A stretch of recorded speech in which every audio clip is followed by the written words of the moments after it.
Hello दोस्तों, स्वागत है आप सबका एक बार फिर से मेरे चैनल में।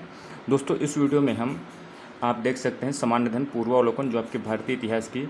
इसमें हम ये देखने वाले हैं कि आपके अगले टॉपिक में आपको क्या क्या चीज़ें कंप्लीट करनी हैं। मैंने आपको पिछली वीडियो तक गुप्त काल के पहले तक बता दिया था। आज हम गुप्त काल को देखने वाले हैं कि आपको गुप्त काल और गुप्तोत्तर काल में कौन कौन सी इंपॉर्टेंट चीज़ें हैं जो आपको फॉलो करनी है। ठीक है, देखिए सबसे पहले गुप्त काल में आपको देखिए जो भी जैसे शासक हैं उनके आपकी क्रोनोलॉजी याद रहनी चाहिए।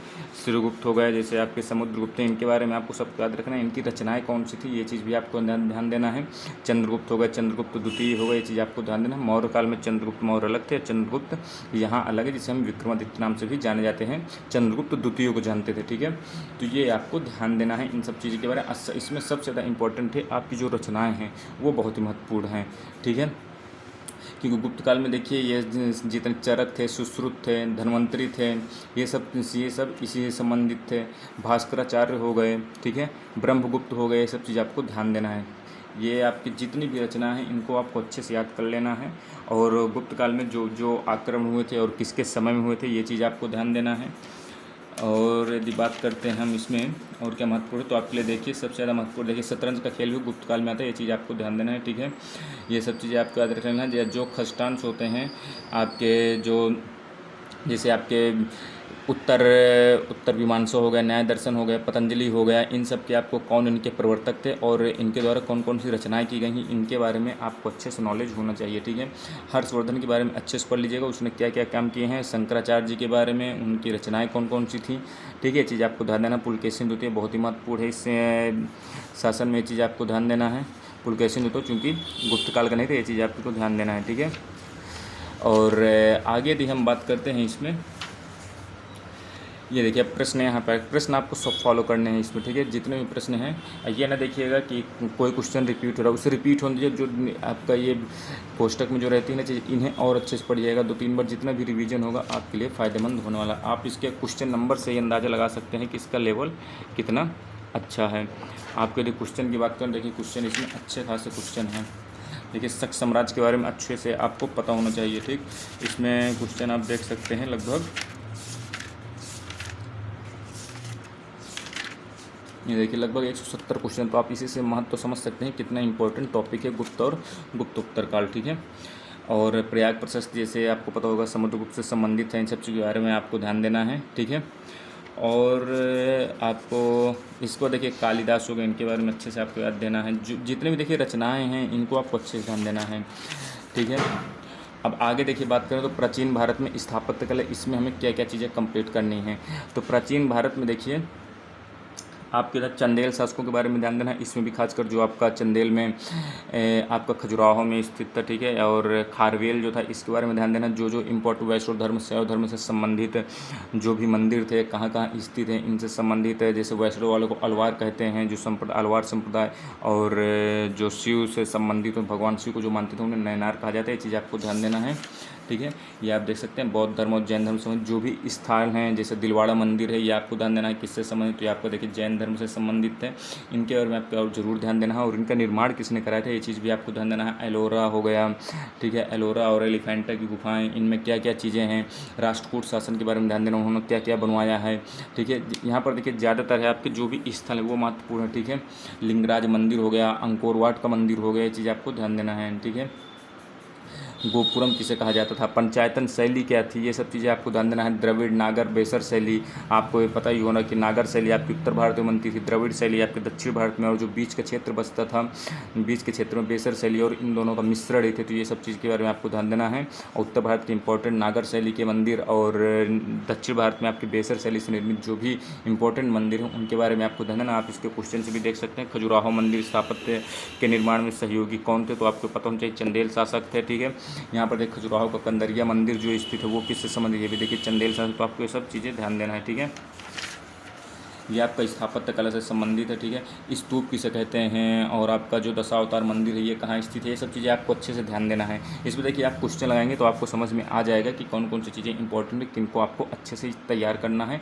देखिए कोई चीज़ फैक्चुअल होती नहीं याद होती तो उसे आप अलग से नोट्स भी बना सकते हैं ताकि आप उसे रिविजन भी अच्छे से कर सकें। ठीक है, अब आगे यदि बात करें इसमें, देखिए ये सब आप देख सकते हैं। एलिफेंटा की गुफाएँ कहाँ स्थित है, एलोरा और एलिफेंटा जो है किस काल से संबंधित थे, ये चीज़ भी आपको ध्यान देना है। और अजंता की गुफाएँ किस धर्म से संबंधित थी, एलोरा में जो गुफाएँ हैं वो किस धर्म से संबंधित थी, ये चीज़ सब आपको ध्यान देना। और किसने इन्हें बनवाया था, ये चीज़ भी आप ध्यान दे सकते हैं। इसको देखिए दक्षिण भारत की बात कर लेते हैं। चोल, चालुक्य और पल्लव एवं संगम युग। संगम में आपको पता है कि तीनों आते हैं, ठीक है, चोल, चालुक्य, पल्लव, ये चीज़ आपको ध्यान देना है। ये आप देख सकते हैं इनकी बैठकी है, प्रथम संगम कब हुआ था, द्वितीय संगम और तृतीय संगम, इनके बारे में भी आपको ध्यान देना है। इस पर देखिए सबसे ज़्यादा है जो आपके दक्षिण भारत की जो भी रचनाएं हैं, जिनकी जैसे तिरुवल्लुवर की कौन कौन सी रचना है, इलांगो आदिगल की कौन सी रचना है, ये चीज़ आपको ध्यान देना है, ठीक है। पन्नगी जो है, कन्नगी आपकी कौन थी, तिरुकुल्लर जो तमिल भाषा में एक रचना, उसे किसने लिखा है, ये चीज़ आपको ध्यान देना है, ठीक है। और यदि आगे बात करें इसमें, देखिए जो भी रचना है ये चीज़ अच्छे से ध्यान देना है। और इसमें भी आपको ये ध्यान देना है कौन कौन से स्थान है किस धर्म से संबंधित थे, ठीक है, ये चीज़ आपको ध्यान देना है। स्थानों के ध्यान देना किस एरिया से थे वो, ठीक है। जैसे चोलों की राजधानी देखिए तंजौर थी, ठीक है, ये चीज़ आपको ध्यान देना है। जैसे आपको देखिए यहाँ पर देखेंगे ना, जैसे उरायूर हो गया, कावेरी पट्टनम हो गया, तंजाउर, ये कहाँ स्थित है, तो दक्कन के भाग हैं, ये चीज़ आपको ध्यान देना है। चोलों के अधिकार में थे, किसके अधिकार में थे, ये चीज़ भी आपको ध्यान देना है, ठीक है। कुलोत्तुंग फर्स्ट के बारे में अच्छे से आपको पढ़ लेना है। चोल साम्राज्यों में तो आपको अच्छे से जानकारी होनी ही चाहिए सब के बारे में।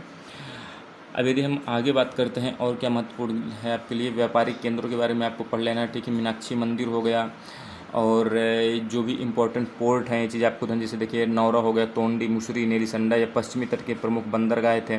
कदम्ब राजाओं की राजधानी वनवासी थी, ये चीज़ भी आपको ध्यान देना। पुलकेशिन के बारे में अच्छे से जानकारी ले लीजिएगा, ठीक है। रविकीर्ति ने जो आपके अहेौल अभिलेख लिखा था, जो पुलकेशिन द्वितीय से संबंधित था, उसके बारे में आपको अच्छे से ध्यान। चालुक्य वंश को थोड़ा सा अच्छे से पढ़ लीजिएगा, क्योंकि इसमें पुलकेशिन के बारे में तो ये चीज़ आपको ध्यान देना है अच्छे से, ठीक। अब देखिए क्वेश्चन आ गए, क्वेश्चन आप अच्छे से इन्हें कर लीजिए, तैयार कर लीजिए। देखिए क्वेश्चन में आप एक चीज़ कर सकते हैं, जैसे आप पहली बार क्वेश्चन पढ़ लें तो सबको पढ़िए, ठीक है। दूसरी बार जब क्वेश्चन पढ़िए तो देखिए जो क्वेश्चन रिपीट हो रहा है, जो लग रहा है आपको ये मुझे आता है, तो उसे छोड़ दीजिए। मान लीजिए जैसे ये क्वेश्चन है 16 नंबर, ये आपको लग रहा है कि मुझे एक बार में तैयार नहीं हो रहा, तो एक बार टिक लगा दीजिए इसे, ठीक। जैसे 17वां नंबर ये क्वेश्चन आपको आता है, इसे छोड़ दीजिए, इसे कुछ मत कीजिए, ना टिक लगाइए ना कुछ। इसके बाद अगले क्वेश्चन में जाएंगे, मान लीजिए क्वेश्चन नहीं आ रहा आपको, तो इसमें भी टिक लगा दीजिएगा। जब आप इसी तरह पूरा करते जाएंगे, इसके बाद जब फिर आप दोबारा जब रिवीजन करिएगा, फिर आप देखेंगे ना, तो आपको ये देखना है कि ये क्वेश्चन मेरा एक बार में सही हो रहा है या नहीं हो रहा है। आपको ये ध्यान देना, इनमें आपको टिक नहीं करना है। आप जब क्वेश्चन करें तो आप ऐसे ही करिए, जैसे आप 2600 क्वेश्चन, तो आप आंसर जरूर छिपा लीजिए, ताकि आपको पता चले कि मैं क्वेश्चन सही कर पा रहा हूँ या नहीं कर पा रहा हूँ, ठीक है। ऐसे आप फॉलो करेंगे तो आपको चीज़ें याद होंगी। जब आप क्वेश्चन 3-4 बार देख लेंगे तो ऑटोमेटिक एग्जाम हॉल में आएगा, तो आपको क्वेश्चन गलत होने के चांस ना के बराबर होंगे, ठीक है। देखिए आपको कट ऑफ क्लियर करनी है, आपको 100 में 100 नहीं लाना है, ये चीज़ आपको ध्यान देना। कट ऑफ क्लियर करने के लिए 140 जीके में आप यदि 80 से 80 प्लस ले आए आराम से, तो आपके 100% चांस है कि आपका प्रीलिम्स तो निकल जाएगा। ROR की बात कर रहा हूँ, ठीक है। बाकी आपको यदि प्रीलिम्स की UPPSC की बात करें तो उसमें देखिए आपको 90 के आसपास क्वेश्चन सही करने हैं, कटने पिटने के बाद, तब जाके आपके 120 के आसपास आएंगे, तभी आपका कट ऑफ क्लियर हो सकता है। ये देखिए हो गया। इस पर हम इसको देखिए प्राचीन साहित्य एवं साहित्यकार की बात कर ले। इसमें देखिए टोटल आपके देखिए इंपॉर्टेंट रचनाएँ हैं, ये चीज़ आपको ध्यान देना है। इन रचनाओं को आपको अच्छे से तैयार करना है। इनको याद आप तैयार करेंगे तो आपको ये ध्यान देना है, जिसने जो रचनाएं की उन्हें अच्छे से तैयार। जैसे गीत गोविंद के रचयिता कौन थे, पाणिनि के बारे में इसने कौन कौन सी रचनाएं की, किसके समय में था, ठीक है। नागानंद से संबंधित ये सब चीज़ें आपको ध्यान देना है। इसको देखिए इतिहास के पिता किससे संबंधित है, इन सब चीज़ों के बारे में आपको अच्छे से कंप्लीट कर लेना है। और उनके आप क्वेश्चन करेंगे तो आपको समझ में आएगा कि आपको क्वेश्चन कैसे डील करना है, और कौन कौन सी इंपॉर्टेंट रचनाएं हैं उनको आप अच्छे से कॉपी में नोट कर सकते हैं, ठीक। तो ये इंपॉर्टेंट वीडियो थी। और यहाँ पर देखिए पूर्व मध्यकाल में भी आप देख सकते हैं गुर्जर प्रतिहार वंश आपके लिए महत्वपूर्ण है, ठीक है। जो आपके पृथ्वीराज चौहान के बारे में आपको पता होना चाहिए। प्रतिहार, गुर्जर प्रतिहार तो बहुत ही महत्वपूर्ण चीज़ आपको ध्यान देना। पाल वंश के बारे में, इनके संस्थापक, इनको आपको याद कर लेना है। इसको देखिए कुमार पाल हो गए, ये सब जितनी चीज़ें हैं इनकी आपको देखिए गुर्जर प्रतिहार में आपको ध्यान देना है, कौन शासक पहले था, उसके बाद में कौन सा शासन बनता है, ये सब चीज़ें आपको अच्छे से तैयार कर लेनी है। इसको देखिए आप क्वेश्चन लगाएंगे तो आपको समझ में आ जाएगा कौन सा टॉपिक इंपॉर्टेंट। ये देखिए उतना इंपॉर्टेंट है, लेकिन आपके इसको क्वेश्चन जरूर लगा लीजिएगा, ताकि आपको पता चल जाए कौन कौन से टॉपिक हैं जो हम इसमें कवर कर सकते हैं, ठीक है। तो आप ये देख सकते हैं। इसके बाद देखिए आपका मध्यकालीन भारत आ जाता है। इसे हम अगली वीडियो में कवर करेंगे कि आपको कैसे क्या इसे डील करना है और कैसे कंप्लीट करना है। बाकी आपकी कोई भी कन्फ्यूजन हो तो आप पूछ सकते हैं। मिलते हैं दोस्तों अगली वीडियो में, तब तक के लिए दोस्तों धन्यवाद। जय हिंद।